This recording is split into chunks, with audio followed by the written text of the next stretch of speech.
설교 제목은 부흥이라고 하는 제목으로 말씀을 전하려고 합니다. 한국 교회만큼 부흥에 목마른 곳은 없습니다. 정말 오늘 이 시대는 특별히 더욱더 간절히 부흥이 요구되는 시대에 우리가 살고 있습니다. 부흥이란 말은 교회의 전문 용어처럼 되어버렸지만은 사실상 이것은 모든 영역에 걸친 단어입니다. 우리가 잘 아는 중세시대의 그 유명한 르네상스라고 하는 단어, 그건 바로 문의 부흥이라고 하는 말입니다. 쉽게 말하면 중세 1000년 동안에 가톨릭 교회에 의해서 인간성이 말살되어지고 완전히 사람들은 교회에 종속되어지는 노예처럼 살았던 시절이 중세 1000년 종교 암흑기였습니다.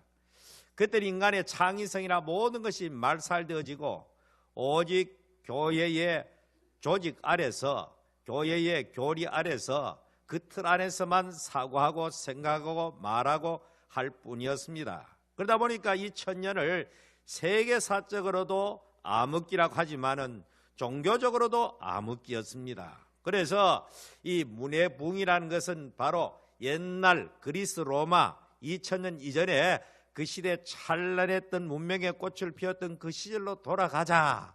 이 운동이 바로 르네상스, 문의 부흥. 그러니까 부흥이란 말은 재생한다, 원래 뜻이 재생한다, 회복한다, 그런 뜻을 가지고 있는 단어가 바로 부흥이란 뜻입니다. 그리고 그 시대와 맞물리면서 교회 안에도 이거는 아니다, 이거는 성경적으로 교회가 잘못되어졌다, 그래서 한 교회 안에 혁신적인 그런 흐름이 바로 종교개혁이라고 하는 이름으로 개신교회가 탄생되는 그런 역사적 배경을 지닌 것이 바로 부흥이라고 하는. 그러니까 교회의 부흥은 어디입니까? 초대교회로 돌아가자, 성경으로 돌아가자. 이거는 지금 성경과 많이 떨어져 있다, 성경적이지 않다, 루터와 칼빈이 이해가지고 지금 이 교회는 완전히 하나님과 교회 이 모든 것이 이질적으로 되어졌다. 그러니까 이 종교개혁자들은 하나님 중심, 성경 중심, 교회 중심이라고 하는 슬로건 아래 모든 것은 성령으로 돌아가자, 그렇게 일어난 운동이 바로 종교개혁운동이고, 사회는 바로 문화와 예술을 과거에 찬란했던 인간의 모든 창의성이 넘쳐났던 그리스 로마의 그 시절로 돌아가자, 이것이 바로 르네상스 혹은 문의 부흥이라고 하는 것입니다. 그러니까 부흥이라는 것이 바로 재생한다, 회복한다, 새롭게 된다, 그런 뜻을 가지고 있는 단어가 부흥이라고 하는 단어인데, 한국 교회는 이 부흥을 성장과 발전이라는 용어로 잘못 사용하고 있는 것입니다. 대단히 이거는 근본적으로 잘못되어진 것입니다. 그래서 오늘 우리는 부흥이라는 것이 도대체 뭐냐, 마침 오늘 우리가 하박국을 하는데 이 신구약 성경 전체에 부흥이라고 하는 한글 번역은 딱 이곳 한 곳밖에 없습니다. 오늘날 교회가 그렇게 많이 말하는 이 부흥이라는 단어가 바로 하박국 3장 2절 한 곳에 딱 한 번밖에 언급되지 않는 단어가 부흥이란 단어입니다. 도무지 우리가 지금까지 하박국 성경을 제가 4주째 설교를 했는데 이 분위기와는 전혀 맞지 않을 것 같은 단어, 부흥이라는 단어가 여기 나타난다는 사실입니다. 한국 교회가 지금 현재 말하고 생각하고 추구하는 교회마다 부흥케 앞서서, 부흥케 앞서서, 부흥이 시켜 주시옵소서, 그 개념과 그 사고와는 너무너무나도 괴리가 많이 있는 단어가 바로 부흥이란 단어입니다. 그래서 오늘 우리는 진정한 참된 부흥이 무엇인가를 제대로 알고 오늘 우리는 하나님 앞에 부흥을 찾고 부흥을 강구해야 할 것입니다. 잘못된 부흥적 개념, 이것이 한국 교회를 어쩌면 병들게 만든 원인이 되어졌다 하는 것입니다. 자, 그러면은 돌아가서 지금까지 우리가 하박국 선지자를 통해서 하나님의 계시의 말씀을 지금까지 제가 1장, 2장에 걸쳐서 말씀을 드렸습니다. 다시 한번 이 말씀을 이해하기 위해서 쭉 제가 복습 차원에서 말씀을 하려고 합니다. 하박국 선지자는 바로 유대 나라의 왕조의 말기, 얼마나 있으면은 이 유대 나라가 하나님 앞에 범죄의 결과로 말미암아 바벨론이라고 하는 나라에서 집어삼켜 멸망을 당할 바로 직전에, 우리나라 같으면 일제에 잡히기 직전에 구한말에 혼란스러운 그런 상황, 구한말 때나 바로 유대나라의 말기나 비슷한 것입니다. 어느 나라 왕조나 정권의 말기적 현상은 비슷한 여러 가지 징조가 나타나게 되어 있는데, 바로 이 하박국 선지자가 활동한 그 시절, 바로 얼마 전까지도 위대한 종교 계획가, 유대나라의 말기에 큰 종교적 부흥을 일으켰던 요시야 왕이 뜻밖의 전쟁에 나가서 전사를 해버립니다. 누구보다 하나님을 잘 섬겼고 우상을 타파하고 온 백성들로 하여금 하나님 잘 섬기도록 앞장섰던 이 왕이 전쟁에서 전사를 해보니까 온 나라가 충격을 받게 되고, 도대체 하나님이 살아계시면 어떻게 저런 믿음 좋은 왕이 저렇게 비참하게 전사를 당할 수 있느냐. 그렇게 되니까 그 다음부터 세워진 왕들은 완전히 하나님을 떠나게 되고, 이방 나라의 권력 있는 나라, 큰 나라의 도움과 의존을 하면서 유대 나라는 하나님의 선민의 국가라기보다는 이방 국가에 종속되어지는 노예 근성으로 옛날 애굽에 있을 때 그 모습으로 되돌아가는 그런 모습을 보이기 시작합니다. 그러다 보니까 사회는 무정부 상태에 돌아갑니다. 혼란이 극치에 도달합니다. 부정과 부패가 난무합니다. 강포가 충만합니다. 권력자들에서 약한 자들을 짓밟고 하는 이런 일들이 도무지 선민의 국가라고는 볼 수 없는 불법과 불의와 강포가 충만한 그 땅.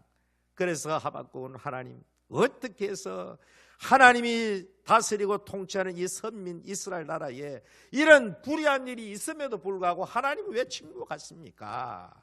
그때마다 악인들을 하나님이 처단하시고 공의로 심판하셔야 되는데, 오히려 불의한 자들이 잘 먹고 잘 살고 정의로운 자들이, 선한 자들이 짓밟힘을 당하는 이 모순된 이 사회, 이게 도대체가 웬일입니까? 라고 하나님 앞에 질문을 던졌지요. 그러니까 하나님께서는 이 하박국에게 이스라엘 유대 나라의 장래에 대해서 환상을 보여주시는데, 깜짝 놀랄 환상이었습니다. 다름 아니라 저 멀리 떨어지는 바벨론이라고 하는 나라가 갑작스럽게 강대해지면서 주변 나라를 갖다가 완전히 싹쓸이하듯 내려오는데, 결국 아수르를 거쳐서 유대 나라도 예외가 되지 아니하고 유대 나라도 완전히 바벨론의 군대에서 짓밟히게 되는 그런 환상입니다. 그리고 예루살렘이 파괴되어지고 성전이 파괴되어지고 수많은 사람이 피를 흘려 죽음을 당하는, 수많은 사람이 포로로 끌려가는 이 장면을 이 하박국이 보고 더 충격을 받은 겁니다. 아니 하나님, 도대체 이것이 또 웬 말입니까? 하나님이 우리 나라를, 정의로운 나라를 만들어 달라고 했지, 어떻게 더 불의한 강판 나라를 통하여 유대 나라 하나님의 선민, 그래도 하나님을 섬기는 이 나라를 이렇게 처참하게 짓밟고 멸망하도록 하나님께서는 그냥 방치하십니까? 도무지 나는 이것도 이해를 못하겠습니다라고 하나님 앞에 항의성 질문을 던졌지요. 그때 하나님께서 또다시 이 하박국의 새로운 환상을 보여줍니다. 너 하박국, 너무 충격받지 말아라. 아무리 혼란스럽고 어지러워도, 어떤 시대를 만날지라도 오직 의인은 믿음으로 살아야 돼. 유대 나라가 멸망을 당하고 포로로 끌려갈지라도 하나님의 사람, 믿음의 사람은 어떤 상황, 환경과 관계없이 믿음으로 살 것을 하박국 2장에 말씀하고 있습니다. 그러면서 결국에는 이 바벨론 나라를 하나님이 또 역사 속에서 심판할 것을, 바벨론의 죄악에 대해서 언급하고는 그 나라도 역시 마찬가지로 하나님의 도구로 쓰임받고는 역시 이 바벨론도 역사 속에 하나님의 심판의 대상이 될 것을 분명하게 이 하박국 2장에 말씀을 합니다. 지난주에 제가 이 하박국 2장을 통해서 바벨론의 죄악과 하나님의 통치에 관한 말씀을 드렸습니다. 자, 이 하박국 2장에 바벨론의 아주 흉포한 죄악들을 쭉 열거해 놓았습니다. 그런데 그 가운데서 놀라운 복음이 그들에게 하박국에 들려진 것입니다. 그것은 다시 말하면 아무리 어려워도 혼란스러워도 의인은 믿음으로 살아야 된다는 말씀을 하시고, 그 다음에는 한참 내려가서 어떤 말씀이 있는가 하면은 이런 말씀이 있습니다. 이스라엘 백성들이 하나님 앞에 심판을 받을지라도 14절에 보니까 이는 물이 바다를 덮음같이 14절을 2장 14절을 읽어봅니다. 시작. 이는 물이 바다를 덮음같이 여호와의 영광을 인정하는 것이 세상에 가득함이니라. 깜짝 놀랄 말씀이 여기 있는 겁니다. 유대 나라는 망하고 성전도 파괴되어지고 선민은 다 끌려갔는데 그들은 하박국은 성전이 파괴되고 유대 나라가 멸망하면 더 이상 하나님 영광이 안 드러날 줄 알았는데 뜻밖에도 하나님께서는 당신의 영광을 그런 혼돈 속에 역사의 수레바퀴 속에서 강대한 나라가 일어나고 망하는 강대국의 흥망성쇠 속에서 그 모든 것을 통치하고 다스리시는 분이 바로 사람이 아니라 하나님이라는 사실을 명백하게 말씀하면서 우리가 역사를 잘 알지 않습니까? 성경에 나타난 바벨론이 흥하고 망하고 페르시아가 일어나고 망하고 헬라가 일어나고 망하는 그 모든 역사의 그 모든 물줄기는 하나님에 의해서 통치되어지고 다스려진다. 나라가 바벨론 나라가 망할 때 어떤 일이 벌어졌습니까? 영원히 망하지 않을 것 같던 바벨론 나라가 어느 날 하루만에 한밤중에 그 나라가 몰락의 길을 갑니다. 메데바사 연합군의 기습 공격이 해가지고 그날 밤에 벨사살 왕이 파티를 하던 그날 밤에 그들은 그 왕조의 마지막을 구하는 것입니다.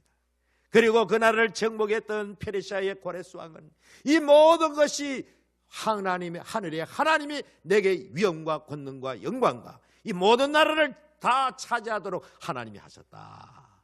그 하나님 앞에 유대나라 이스라엘의 하나님 앞에 이 이방나라 고레스 왕이 찬양을 하게 되는 것입니다. 그러면서 그 나라 백성들을 다시 옛날 조국으로 돌아가서 하나님의 성전을 짓도록 칙령을 내려는 놀라운 역사가 나타나는 것입니다. 그러니까 오늘 이 성경에 유대나라는 망하고 또 성전이 파괴되어지고 겉으로 보기에는 하나님 앞에는 영원히 버림받은 것 같지만은 하나님께서는 이 바벨론 땅에 가는 이 유대나라가 어떻겠습니까? 시편에 보면은 그들이 안식일마다 강변에 모여가지고 경건한 유대인들이 옛날 그 아름다웠던 옛날에 그 번성했던 예루살렘 성을 생각하면서 하나님을 잘 섬겼던 그 화려했던 옛날을 생각하면서 그들이 울면서 기도했던 것입니다. 그래 기도를 들으시고 하나님께서 그 포로 중에 있지만은 다니엘을 보내주시고 에스겔을 보내주시고 비록 포로 생활 속이지만은 오히려 그들이 더 경건한 삶을 살고 더 하나님 앞에 매달리도록 하신 영적 부흥의 역사를 하나님이 그 땅에 주신 것입니다. 아까 우리 홍석환 장로님이 기도할 때 에스겔의 환상을 이야기했습니다. 바로 그것입니다. 유대나라는 지금 전부 다 포로로 끌려가지고 내일이 없는 희망이 없는 그런 포로 생활 속에 있었는데 하나님께서 어느 날 에스겔을 부르십니다. 부르며 환상을 보여줍니다. 거대한 골짜기에 해골 빽따기로 가득합니다. 사람의 갈빗대, 다리뼈, 해골 머리 할 것 없이 온 골짜기에 성경만 해도 보기만 해도 섬찟한 그런 뼈다귀들로 가득 찬 그 모습을 이 에스겔에게 보여주시면서 도대체 이 뼈다귀들이 살 수가 있겠는가? 어떻게 그것이 삽니까? 아니 벌써 100골이 된 지 오래된 그 뼈다귀들 어떻게 살아납니까? 불가능한 거거든. 그래서 에스겔이 주 여호와께서 아십니다. 하나님께서 이 에스겔에게 명령하십니다. 너는 내 말을 잘 듣고 지금부터 내가 말하는 것을 이 해골 뼈다귀에게 선포하라. 대언하라. 하나님의 말씀을 해골 뼈다귀에 대언하라. 그리고 해골 뼈다귀에 대언했더니 그 해골 뼈다귀들이 전부 다 조립되듯이 머리는 머리에, 다리는 다리에, 갈비는 갈비에 착착 들어만져가지고 뼈다귀가 다시 재조립되는 희한한 광경이 펼쳐지고 그 위에다가 사람의 살이 생겨지고 가죽까지 입혀지는 깜짝 놀랄 그런 모습을 하나님이 환상 속에 보여줍니다. 그렇지만 아직까지 벌떡 일어나지는 않아요.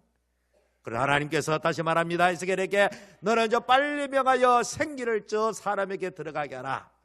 그래서 생기를 명하여 그 마치 죽은 자처럼 되어 있는 그 모습을 한 사람을 향해 불어넣으니까 갑자기 죽은 사람처럼 되어 있던 송장처럼 되어져 있던 그 사람들이 벌떡벌떡 일어나가지고 극히 큰 군대가 되더라.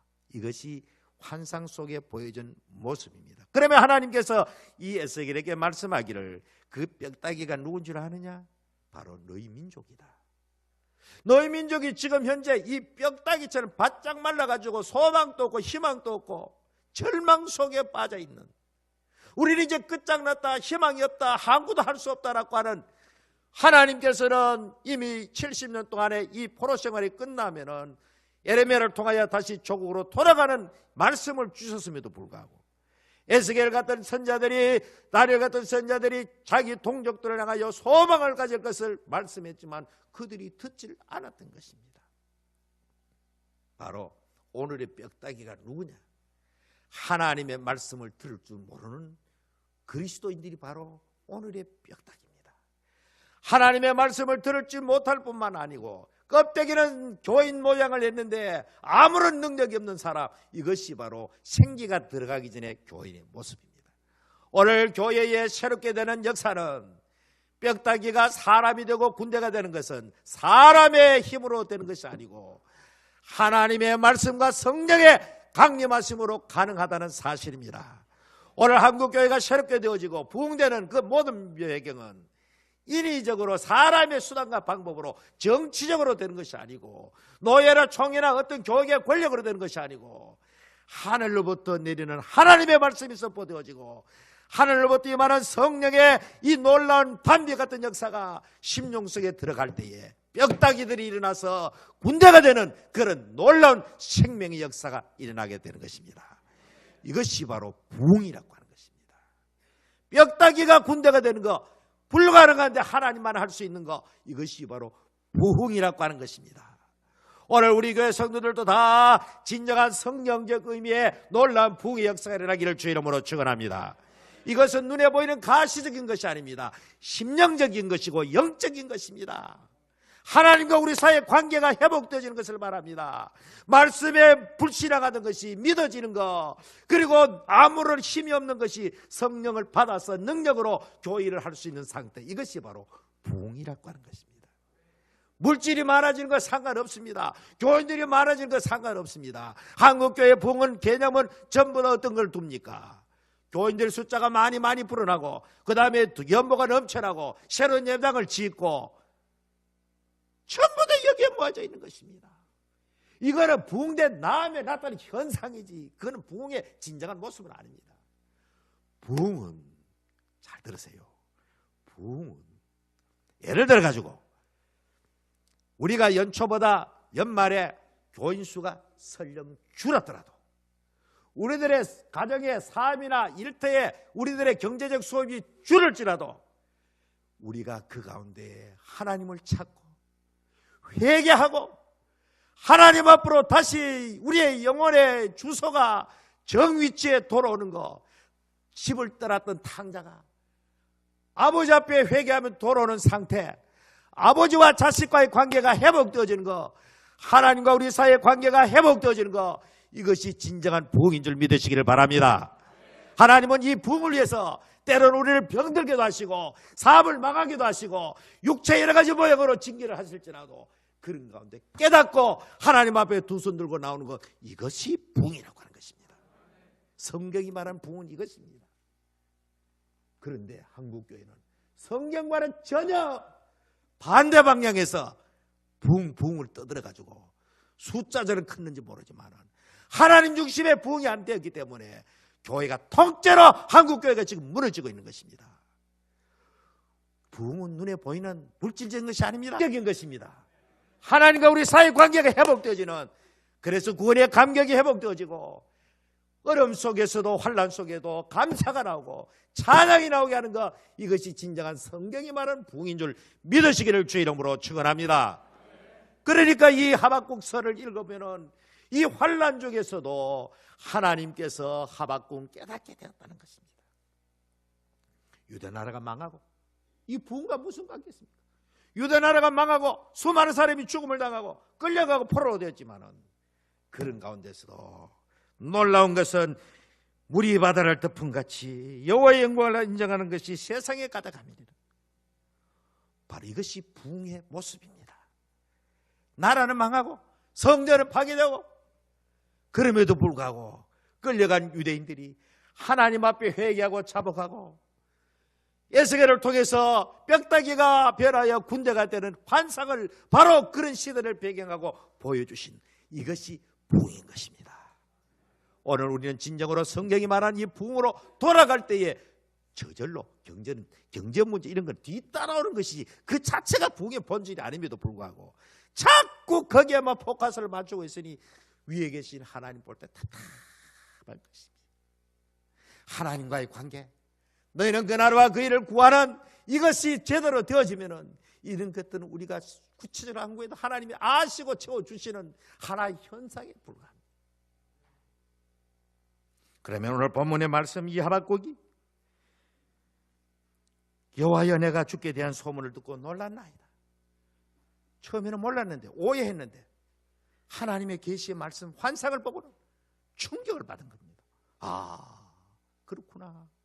하나님은 바로 유대 나라를 육신적으로 아프게 만들고 고통을 주고 나라는 망할지라도 오히려 하나님은 그들의 영혼을 구원하기 위해서는 그들의 속 사람 그 영혼을 구원하기 위해서 육체를 친다는 사실을 깨닫게 된 겁니다. 그리고 그러면서 이렇게 말합니다. 여호와여 주는 주의 일을 이 수년 내에 부흥케 하옵소서. 자, 그리고 이 수년 내에 나타내시옵소서. 진노 중이라도 긍휼을 잊지 마옵소서. 왜 이 말씀이 나옵니까? 회복시켜달라는 겁니다. 하나님이여, 하나님이 환상을 보여주었듯이 우리나라가 우리 민족이 비록 징계를 받을지라도 다시 하나님과의 관계가 회복되게 달라. 이것이 부흥입니다. 여러분이 하나님 앞에 징계를 받을지라도 하나님과의 관계가 회복되어지는 것, 물질적으로는 손해를 볼지라도 내 신앙이 내 영의 주소가 하나님과의 관계가 정상적으로 돌아오는 이것이 바로 부흥인 것입니다. 금년 안에 이런 부흥의 역사가 일어나기를 주 이름으로 축원합니다. 이 나라의 한국교회가 성경적으로 돌아가는 하나님과의 관계가 회복되어지는 물질적이고 가치인 것이 아니라 영적이고 신령적인 그런 가치에다가 우선순위를 두면서 하나님과의 관계가 회복되어질 때 이것을 부흥이라고 하는 것입니다. 오늘 진정한 여러분의 심령의 부흥이 임하기를 주의 이름으로 축원합니다. 제가 어릴 때 과거에는 부흥회를 타이틀을 심령 대부흥이라고 했습니다. 그때는 그야말로 말씀과 성령이 해가지고 회개운동이라고 하나님의 성령을 깊이 체험하고 예수 그리스도의 제렘의 소망을 보여주므로 부흥집회가 일주일에 대단한 막을 다립니다. 비록 가난했지만 그 기쁨을 주체할 수가 없었던 시골교회 어릴 때 그 부흥회. 그런데 언젠가 70년 80년 들어오면서 심령 타이틀이 사라지고 신유 축복 대성회, 은사 대성회 이런 타이틀로 바뀌면서 급속도로 교회가 세속화되어지면서 기복화되어지면서 본질에서 이탈해 버린 것입니다. 오늘 다시 회복되어야 합니다. 다시 심령의 부흥을 찾아야 됩니다. 비록 가난해도 헐벗어도 질병 올지라도 다시 한번 하나님 앞에 회개하고 구원의 감격을 회복하는 것, 이것이 진정한 부흥이라는 사실을 깊이 깨닫는 여러분 되시기를 바랍니다. 그런 의미에서 우리 교회가 금년에 사람이 숫자 많이 모이고 적기면 떠나가지고 연말에 우리의 심령이 하나님과의 관계가 회복되어진다면 우리는 큰 부흥을 맛보는 것입니다. 하나님은 사람 숫자 거기에 하나님이 관심치 않습니다.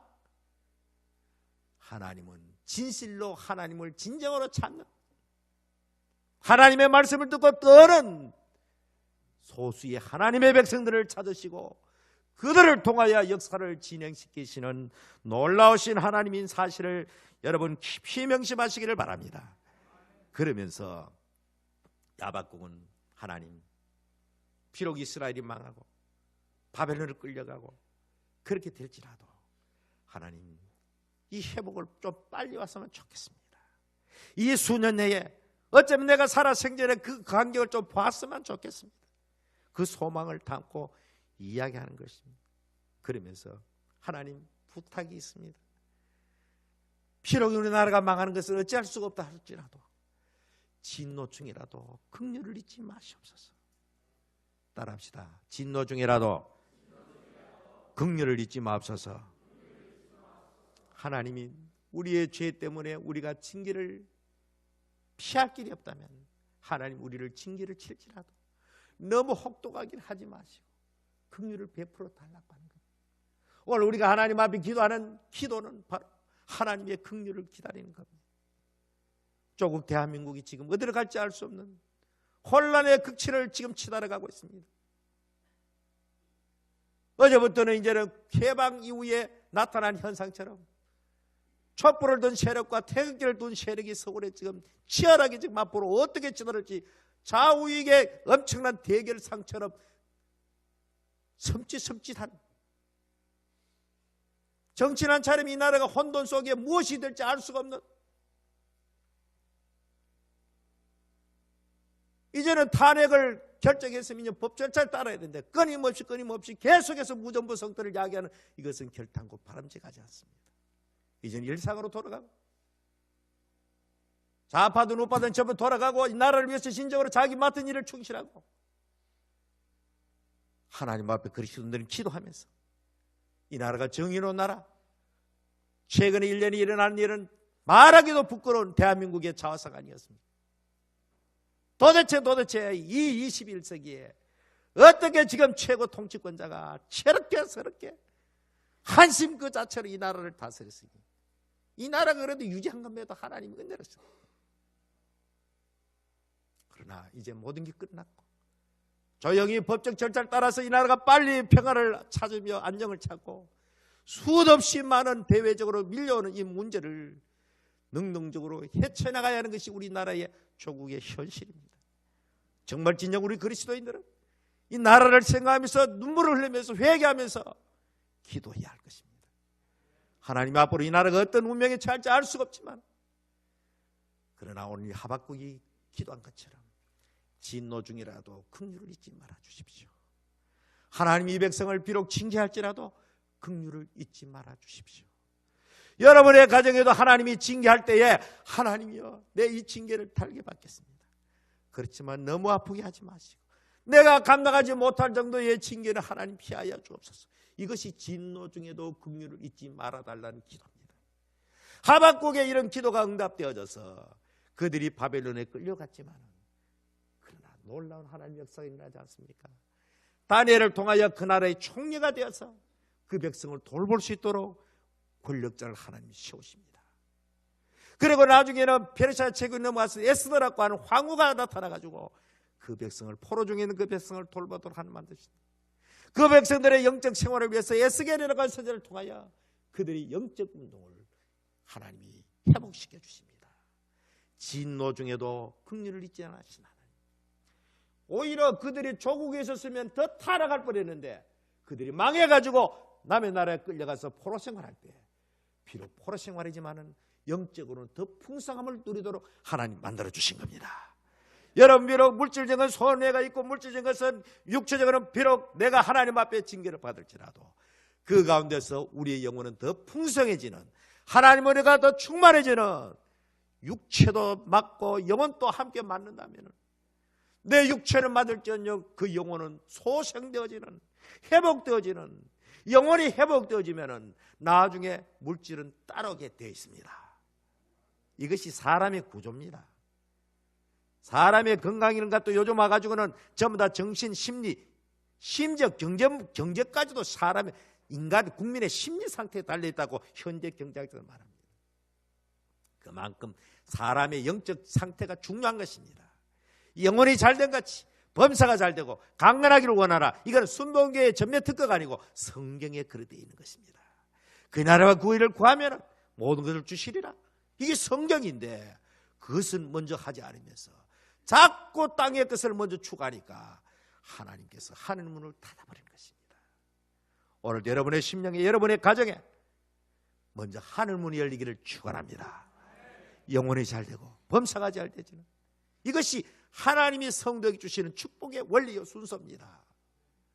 이 사실을 모르고 끊임없이 저 가까이 올라가서 밤낮으로 인격 도덕적으로 아무 상관없이 그냥 자기 욕심을 채우려고 부르짖고 기는 그런 우상 숭배자들과는 오늘 교회에 나와서 부르짖는 성도는 달라야 되는 것입니다. 하나님 앞에 때로는 우리가 매를 맞을지라도, 죄 때문에 죄의 대가를 맞을지라도 우리는 깨달아지고 회개하고 두 손 들고 하나님 앞에 돌아가면 소위 말하는 도로에 차를 가다가 잘못된 길로 가면은 잘못되었구나, 유턴하는 방에 유턴해야 되지. 모르겠다, 이왕 하는 거 가면 되겠습니까? 우리는 하나님의 말씀이 유턴하라, 돌아서라, 너 지금 가는 방향이 잘못되어졌다, 하나님 앞으로 다시 돌아서라. 하나님의 말씀의 신호등이, 말씀의 표지판이 여러분의 영혼에 하나님께로 돌아라, 너 지금 잘못 가고 있다, 너 말씀을 따라가고 있다, 요나처럼 잘못 가면 안 돼, 하나님이 말씀하시면 적극적으로 반응하면서 돌이키는 우리 모든 성도가 되기를 축원합니다. 진실로 오늘 이 하박국이 말한 부흥이 무엇이냐, 오늘 연말에 우리 심령에 하나님의 놀라운 부흥의 역사가, 그래서 기쁘고 즐거운 감사, 하박국의 마지막에 나타난 말씀처럼 외양간에 소가 없고 우리 양이 없을지라도 나는 내 구원의 하나님으로 즐거워한다, 이런 경지까지 나갈 수 있는 그런 축복의 성도가 되기를 주 이름으로 축원합니다.